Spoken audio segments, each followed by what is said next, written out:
ప్రస్తుతం ఇండియాకి అలాగే అమెరికాకి మధ్య చూసుకుంటే కొన్ని సంబంధాలు తెగిపోతున్నాయో అనిపిస్తూ ఉంది కదా. అయితే మరి దీని అందరికి కారణం ఏంది? మనం రష్యా దగ్గర నుంచి ఆయిల్ కొనుగోలు చేస్తున్నాం అనే కదా. మరి ఎవరెవరి దగ్గర నుంచో మనం ఆయిల్ కొనుగోలు చేయడం ఎందుకు?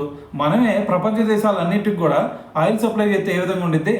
సో దీని గురించి ప్రస్తుతం మనకి ఇండియన్ గవర్నమెంట్ కూడా ఆలోచిస్తూ ఉంది. అందుకని చెప్పేసి మనమే సప్లై చేయాలని చెప్పేసి మరి ఇప్పుడు అండమాన్లో కూడా కొన్ని తవ్వకాలు చేపడటం జరిగింది. మరి అయితే ఆ తవ్వకాలు సక్సెస్ఫుల్ అయినాయి అనమాట. సో దీని గురించి వచ్చిన అప్డేట్ ఏంటంటే మనకి ఇక్కడ ఏకంగా 2,00,000 కోట్ల లీటర్ల ఆయిల్ రిజర్వ్స్ అక్కడ ఉన్నాయని చెప్పేసి మనకి ఒక ఎస్టిమేషన్కి అయితే వచ్చారు. సో ఇదే కనుక సక్సెస్ అయ్యిందంటే మన ఎకానమీ ఏకంగా $20 ట్రిలియన్ వెళ్ళే ఛాన్స్ ఉంది.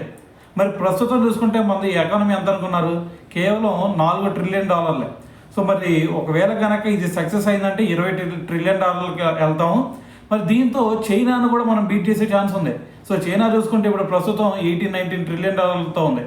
సో మరి దీంతో చైనా సెకండ్ ప్లేస్లో ఉంటే మరి మన వాళ్ళు చైనాను కూడా బీట్ చేసే ఛాన్స్ ఉంది ఇది కనుక సక్సెస్ అయితే. మరి అమెరికా చూసుకుంటే $40 ట్రిలియన్ ఉందన్నమాట. అయితే మరి సెకండ్ ప్లేస్కి వెళ్ళే ఛాన్స్ ఉంది. సో చూద్దాం ఏం జరిగిద్ది అనేది.